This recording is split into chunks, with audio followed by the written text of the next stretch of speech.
Good morning. Government college Deoli के YouTube channel में आपका स्वागत है। मैं आशा नागर।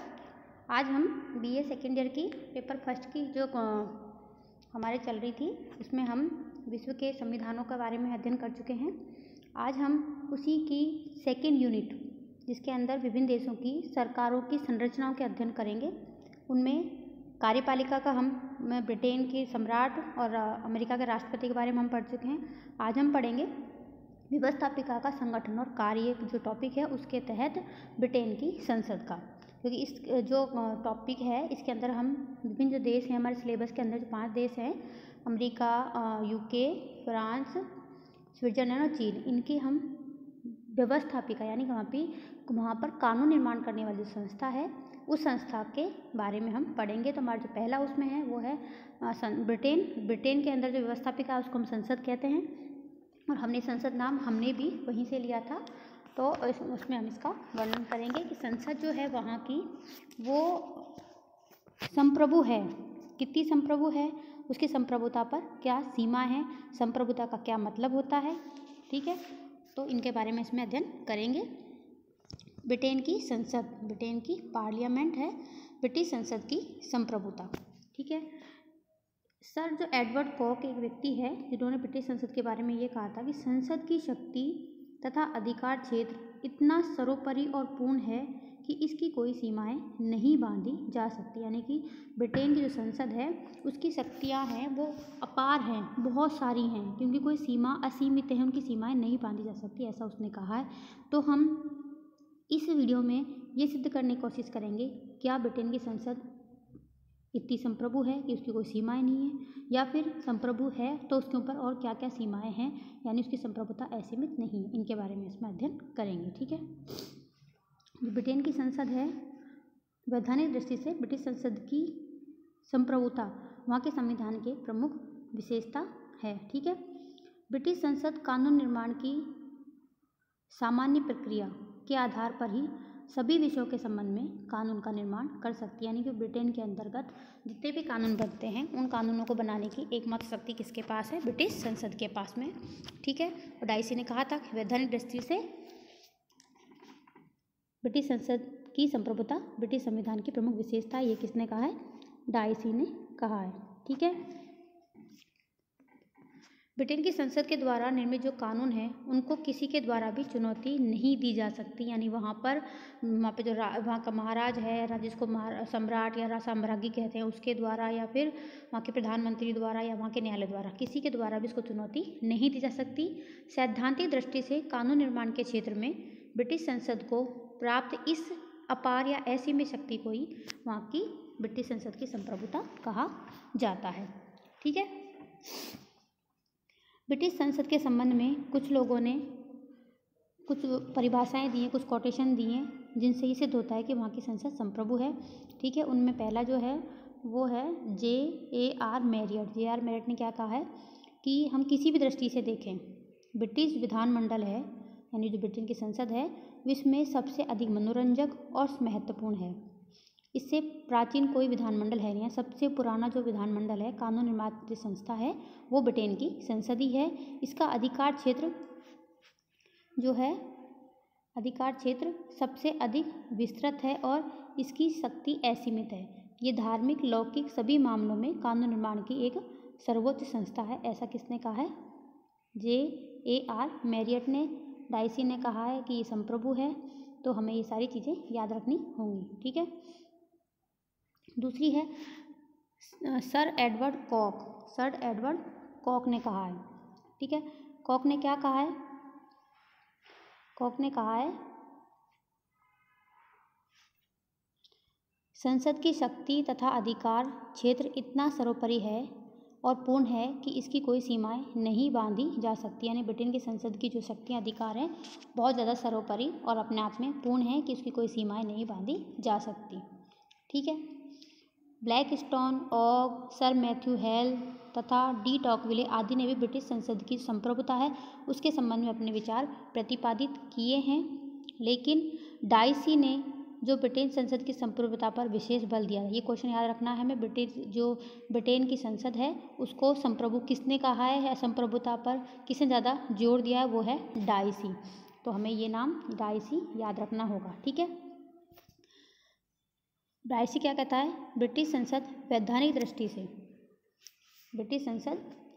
दृष्टि से इतनी शक्तिशाली है कि वह एक बच्चे को बूढ़ा करार दे सकती है, यानी कि अब उसकी शक्ति की जो असीमितता है उसके बारे में डाइसी कहता है कि वो किसी भी जो बूढ़े व्यक्ति को बच्चा करार दे सकती है, बच्चे को बूढ़ा करार दे सकती है। कोई व्यक्ति अगर मर गया है या मृत्यु के बाद भी किसी व्यक्ति को राजद्रोही सिद्ध कर सकती है।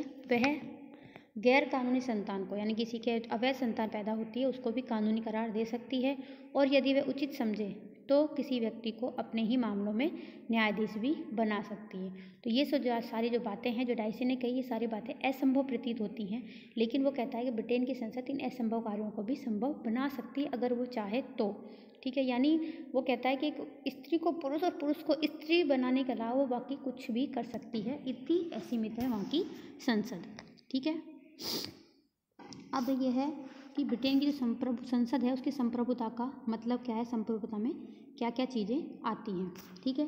तो इसमें पहला है कि ब्रिटेन की संसद विधि निर्माण की एकमात्र सत्ता, यानी वो कानून निर्माण करने वाली एकमात्र सत्ता है। कहाँ पर, ब्रिटेन में वो कानून निर्माण करने वाली एकमात्र संस्था है। उसके अलावा वहाँ पर कोई संस्था ऐसी नहीं है जो कानून बना सकती है। क्यों? क्योंकि ब्रिटेन में एकात्मक शासन व्यवस्था है। इस कारण ब्रिटेन में कानूनों का निर्माण करने वाली एकमात्र सत्ता वहाँ की संसद ही है, ठीक है। ब्रिटिश संविधान संसद के अतिरिक्त अन्य की संस्था को कानून निर्माण का कोई अधिकार भी नहीं देता है। 2 कारण हैं जिसकी वजह से वो संसद एकमात्र संस्था मानी गई है, ठीक है। दूसरी संप्रभुता का आशय है कानून निर्माण की शक्ति की कोई सीमा भी नहीं है, यानी उसकी कानून निर्माण की शक्तियाँ असीमित हैं। क्या कहेंगे उनको, असीमित हैं, ठीक है। तो दूसरी इसका अर्थ है ब्रिटिश संसद जो संसद है उसकी कानून निर्माण की शक्ति की कोई सीमाएं नहीं हैं। ब्रिटेन में ऐसा कोई भी टॉपिक नहीं है, ऐसा कोई भी विषय नहीं है, ऐसा कोई भी क्षेत्र नहीं है जिसके संबंध में संसद कानून निर्माण नहीं कर सकती। ये सारी बातें हमारे डाइसी के कोटेशन से भी स्पष्ट हो गई हैं कि वो असंभव को भी संभव कर सकती है। संसद की शक्ति तथा अधिकार क्षेत्र इतना सर्वोपरि और पूर्ण है कि उसकी कोई सीमाएं नहीं बांधी जा सकती। तो 2 कारण हो गए, 2 अर्थ हो गए उसके, मतलब संप्रभुता के अर्थ में 2 चीज़ शामिल हो गई, ठीक है, कि विधि निर्माण करने वाली एकमात्र संस्था है, कानून बनाने वाली एकमात्र संस्था वहाँ की संसद है, और उसकी कानून निर्माण की शक्ति पर कोई सीमा भी नहीं है, ठीक है। अब आता तीसरा ऐसा कारण जिसकी वजह से उसको संप्रभु कहा जाता है, वो है किसी भी कानून में परिवर्तन की उसको पूर्ण अधिकार है, एकाधिकार है उसका, यानी ब्रिटिश संसद किसी भी कानून में चेंज कर सकती है। ब्रिटेन का संविधान बहुत अधिक लचीला है। कहते हैं वहाँ साधारण कानून और संवैधानिक कानून के बीच में कोई अंतर नहीं है। जैसे हमारे भारत में साधारण कानून में अंतर है और संवैधानिक कानून में अंतर है। दोनों की पारित करने की प्रोसेस अलग है, दोनों के कानूनों को अंतिम रूप से बनाने की प्रोसेस अलग है। वहाँ पर ऐसा नहीं है। वहाँ पर दोनों प्रकार के जो कानून हैं वो उनमें संसद अपनी इच्छा अनुसार कभी भी परिवर्तन कर सकती है और उन्हें रद्द भी कर सकती है, केवल अपने साधारण बहुमत से। हमारे यहाँ पर कानून निर्माण की प्रक्रिया अलग अलग है, ठीक है। विशेष बात यह है कि चाहे साधारण विधि हो या संवैधानिक कानून विधि हो, ब्रिटिश संसद सारे प्रकार के जो कार्य हैं उनमें अपने साधारण बहुमत से ही चेंज कर सकती है, या साधारण बहुमत से ही वो साधारण कानून बना सकती है, संवैधानिक कानून भी बना सकती है, ठीक है। तो तीसरा कारण हो गया संप्रभुता का। चौथा है कि वहाँ की संसद को सारी अधिकार हैं, लेकिन वहाँ पे न्यायपालिका को न्याय पुनरावलोकन की शक्ति प्राप्त नहीं है। न्याय पुनरावलोकन हमने फर्स्ट ईयर में खूब पढ़ा था, सेकेंड ईयर में भी हम इसको पढ़ते हैं, जानते हैं। न्याय पुनरावलोकन का अर्थ क्या होता है। न्याय पुनरावलोकन एक ऐसी शक्ति होती है जिसके द्वारा जो न्यायपालिका है उसको ये अधिकार प्राप्त होता है, यदि कोई कानून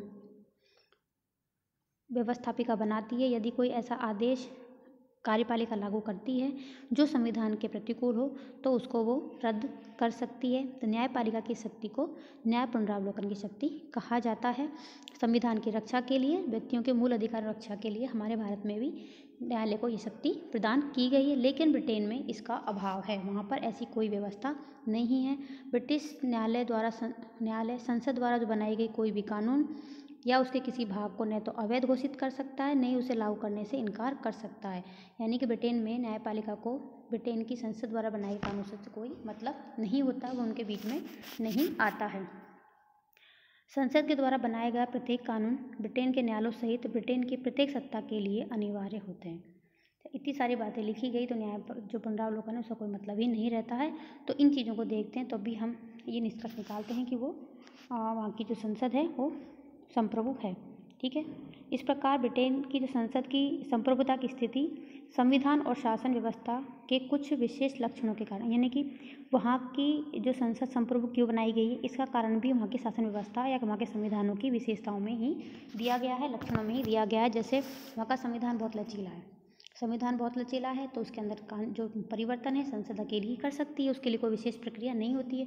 एकात्मक शासन होता है, एकात्मक शासन व्यवस्था जहाँ भी होती है वहाँ पर केंद्र सरकार को कानून बनाने की एकमात्र शक्ति प्राप्त होती है।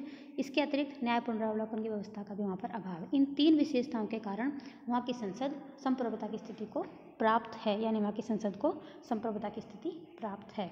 ठीक है, ब्रिटिश संसद द्वारा अब तक निर्मित जो कानूनों के आधार पर संसद की संप्रभुता स्पष्ट हो जाती है, यानी अब तक उन्होंने इतने सारे कानून बनाए हैं उनको देखकर भी हम कह सकते हैं कि वहाँ की संसद संप्रभु है। जैसे 1701 में उन्होंने उत्तराधिकार संबंधी अधिनियम बनाया था, उसके द्वारा सम्राट के पद है उसके उत्तराधिकारी संबंधी नियम निर्धारित किए थे। 1707 में सप्तवर्षीय कानून के द्वारा जो लोक सदन है वहाँ का उसकी अवधि 3 वर्ष से बढ़ाकर 7 वर्ष कर दी थी। अकेली संसद ने सारे काम किए। देखो 1915 में संसदीय अधिनियम द्वारा इसका कार्यकाल फिर वापस 5 वर्ष कर दिया। इस प्रकार 1911 और 1949 के संसदीय अधिनियम द्वारा लॉर्ड सभा की शक्तियों को भी सीमित कर दिया। तो इतने सारे जो कार्य किए हैं ये अकेली वहाँ की संसद ने अपने साधारण बहुमत से ही किए हैं। तो इन चीज़ों को देखकर इन व्यवस्थाओं के कारण वहाँ पर संसदीय संप्रभुता है। ठीक है, अब हम आते हैं आगे कि संसदीय संप्रभुता है, हमने एक पार्ट कह दिया। ठीक है, क्या वो पूरी तरह संप्रभु है या उस पर कोई सीमाएं नहीं है, उस पर कोई नियंत्रण नहीं है? नहीं, ब्रिटेन संविधान में भी वहाँ की संसद की संप्रभुता पर कुछ सीमाएं निर्धारित की गई हैं। संविधान में नहीं लिखी गई हों लेकिन वहाँ पर उसके ऐसी व्यवस्थाएं हैं बहुत सारी वहाँ पर जिनसे हम ये सिद्ध कर सकते हैं कि ब्रिटेन की संसद संप्रभु होते हुए भी उसके ऊपर बहुत सारी सीमाएं हैं। जैसे हमें बहुत सारे मूल अधिकार दिए हुए हैं लेकिन उन पर बहुत सारे प्रतिबंध हैं, उस प्रकार ही वहाँ पर भी संप्रभुता पर बहुत सारी सीमाएं लगी हुई हैं। ठीक है, कानून दृष्टि से हम वैधानिक दृष्टि से देखें तो ब्रिटिश संसद पूर्ण संप्रभुता संपन्न है और उसके द्वारा किसी प्रकार की कानून निर्माण किया जा सकता है, लेकिन वैधानिक तथ्य राजनीतिक सत्य नहीं होता है। यानी कि कानून में जो लिखी हुई चीज़ें होते हैं राजनीतिक रूप से वो सत्य नहीं होती हैं, व्यवहार में वो सत्य नहीं होती हैं। सैद्धांतिक दृष्टि से संवैधानिक दृष्टि से संसद संप्रभु है, लेकिन व्यवहार में संसद की संप्रभुता पर बहुत सारे प्रतिबंध हैं जिनकी विवेचना हम करेंगे। जैसे पहला जो प्रतिबंध है, पहली सीमाएं हैं वो है जनमत, पब्लिक ओपिनियन का। जनमत संसदीय संप्रभुता पर एक महत्वपूर्ण प्रतिबंध लगाता है। जनता की मत की कोई भी अवहेलना नहीं कर सकता है, चाहे वो संसद हो, चाहे राष्ट्रपति हो, चाहे सम्राट हो, चाहे कोई भी। ठीक है, वर्तमान समय में 1911 और 1949 के अधिनियम के द्वारा लॉर्ड सभा की शक्तियों को बहुत अधिक सीमित कर दिया गया है। आज संसद की संप्रभुता का मतलब केवल लोक सदन की संप्रभुता ही होगी, यानी संसद के 2 सदन हैं वहाँ पर। हम आगे वाली वीडियो में बताएंगे के बारे में विस्तार से। लोक सदन और लाट सभा। लाट सभा है वो उच्च सदन है, लोक सदन है निम्न सदन है, लेकिन लोकप्रिय सदन निम्न सदन ही रह गया है। जनता अपना जो डायरेक्ट कांटेक्ट है वो लोक सदन द्वारा ही रखती है। इसलिए ये 2 अधिनियम हैं, इनके द्वारा तो इन अधिनियमों के द्वारा शक्ति को कम कर दिया, किसकी को? लॉर्ड सभा की को। ठीक है, और लोक सदन संप्रभु हो गया एक तरह से। संसद की संप्रभुता का मतलब दोनों सदनों की संप्रभुता नहीं, केवल लोक सदन की संप्रभुता ही हो गया है। लोक सदन में क्या होता है? जनता द्वारा प्रत्यक्ष निर्वाचित सदस्य होते हैं, इनके द्वारा जनमत के विरुद्ध कोई भी कानून निर्माण नहीं किया जा सकता। यानी जनता ऐसा कह दे कि इसका मतलब ये है कि ये 2 जो लोक सदन है, जनता द्वारा निर्वाचित सदन है, इसके अंदर जो व्यक्ति होते हैं, जनता के प्रतिनिधि होते हैं, वो जनता की भावना के विरुद्ध, जनमत के विरुद्ध कोई कानून निर्माण नहीं कर सकते हैं।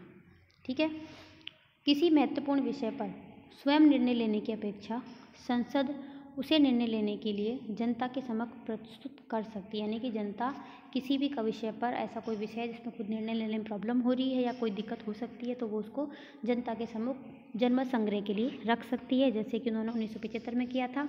जनमत संग्रह के लिए रखा था। कौन सा प्रश्न? यूरोपियन आर्थिक समुदाय सदस्यता ब्रिटेन प्राप्त करे या नहीं करे, ये प्रश्न उन्होंने जनता पर ही छोड़ दिया। क्योंकि अगर मान लो संसद में निर्णय ले लेती और जनता को इससे लाभ के बजाय हानि ज़्यादा होती, तो फिर वो इस पर बाद में प्रॉब्लम होती, विद्रोह होते देश में, तो उन्होंने इस प्रश्न को जनता के सामने ही रख दिया था। ठीक है। दूसरा जो प्रतिबंध है वो है नैतिक बंधन। नैतिकता के विरुद्ध भी कोई कार्य या कोई कानून संसद नहीं बना सकती। ठीक है। जैनिंग जी ने कहा है कि यदि कोई विधानमंडल यह निर्णय करे कि नीली आंखों वाले बच्चों की हत्या कर दी जाए, तो ऐसे बच्चों को बचा कर रखना, यदि हम कोई बचा कर रखते हैं तो वह गैर कानूनी काम होगा। ठीक है।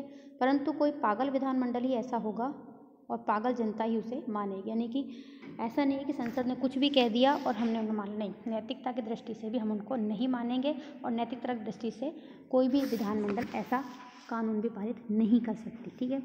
परंपराएं, ब्रिटेन का सारा जो संविधान है परंपराओं पर ही आधारित है, तो वहाँ पे जो परंपराएं हैं स्थापित पहले से ही, उन परंपराओं के विरुद्ध भी, यानी कि सुस्थापित परंपराओं के विरुद्ध संसद कोई भी कानून निर्माण नहीं कर सकती, क्योंकि वहाँ के राजनीतिक जीवन में परंपराओं का बहुत अधिक महत्व है।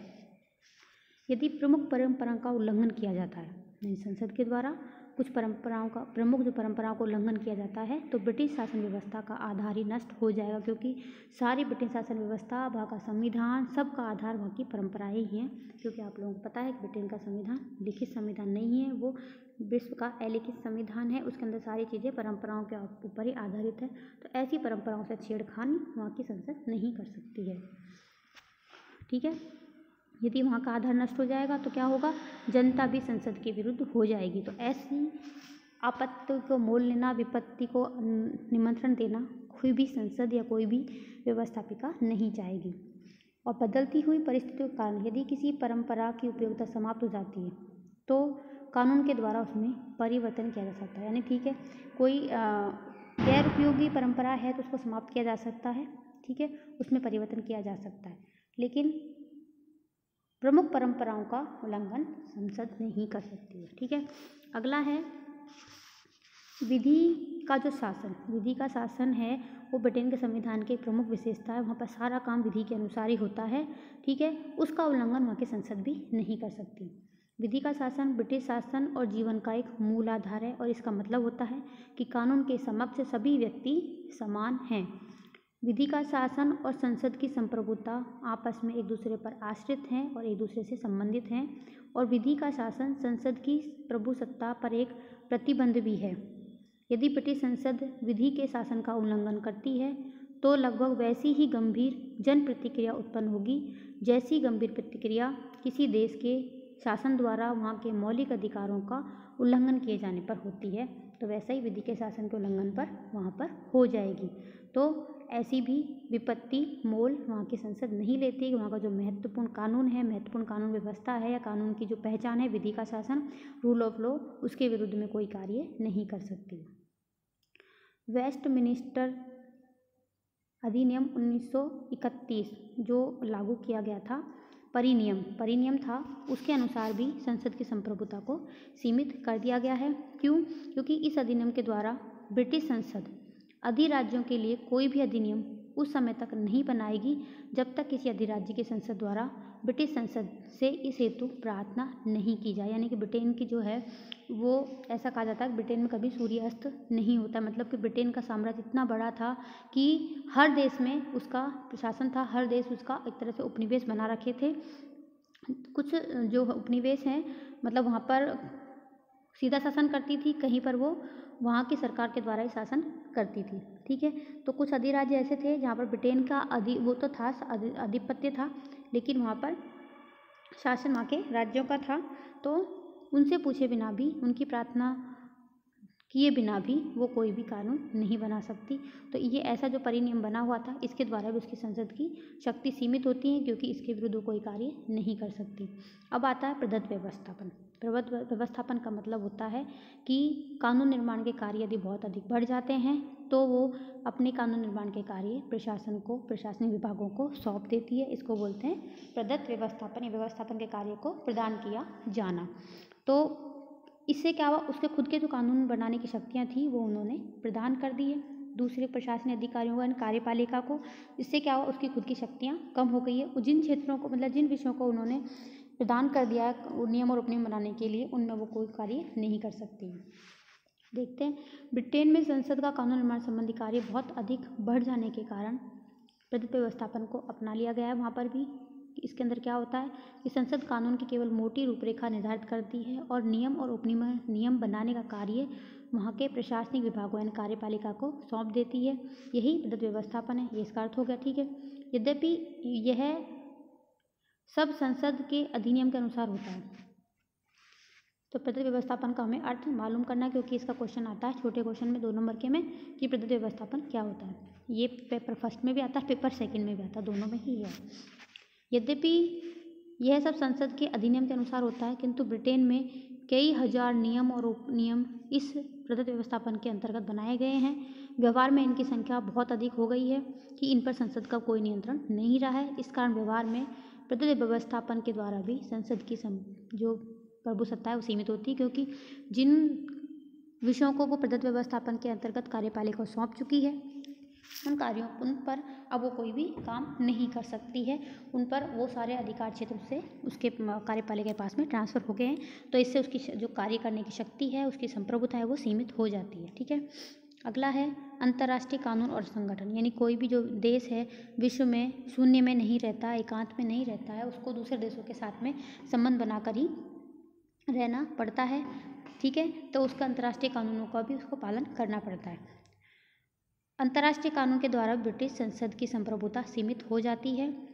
ब्रिटेन के West Rand gold mining company बनाम सम्राट जो विवाद हुआ था, उस विवाद में ये निर्णय हो चुका है कि अंतर्राष्ट्रीय जो कानून है हमारे ही राष्ट्रीय कानून का भाग है, और जिस कानून ने सब राष्ट्रों की सहमति प्राप्त कर ली। यानी कि इसमें ये कहा गया है विवाद में कि जो अंतर्राष्ट्रीय कानून होता है उसमें प्रत्येक का जो देश है उसके राष्ट्रीय कानून का भाग होता है, और जिन राष्ट्रों ने इस पर साइन किए हैं उन सभी राष्ट्रों ने इस पर सहमति प्राप्त कर ली है। उसने हमारे देश की भी सहमति प्राप्त कर ली है। ऐसा जो लिखा हुआ है, इसने ब्रिटेन ने कहा है कि इस पर सब वो हमारा अंतर्राष्ट्रीय कानून राष्ट्रीय कानून का भाग है, सभी राष्ट्रों ने उस पर सहमति प्राप्त कर ली। हमारे देश ने, ब्रिटेन ने उसको सहमति दे दी है। अतः ब्रिटिश संसद लिख के दे दिया है कि हम अंतर्राष्ट्रीय कानूनों पर सहमति देंगे, उनको मानेंगे, उसको अपने राष्ट्रीय कानून का भाग ही मानेंगे, तो फिर ब्रिटेन उन अंतर्राष्ट्रीय कानून का उल्लंघन नहीं कर सकता। ठीक है, लेस्टी स्टीफेन स्थिति की समीक्षा करते हुए लिखते हैं कि संसद आंतरिक और बाह्य दोनों रूपों में ही सीमित है। इस प्रकार संसद की संप्रभुता का अर्थ ये नहीं है कि ब्रिटेन की संसद जैसा चाहे वैसा कानून बना सकती है, परंतु इसका मतलब यह है कि वह कैसी भी विधि बनाए, उसके द्वारा बनाई गई विधि को ब्रिटेन के किसी भी न्यायालय में न्यायिक अधिकारी के समक्ष किसी भी आधार पर चुनौती नहीं दी जा सकती। इस बात को लेकर तो वहाँ की संसद संप्रभु है, लेकिन जो काम करती है बाकी वो उन सीमाओं के अंदर ही करती है। ठीक है, आज के लिए इतना ही। धन्यवाद।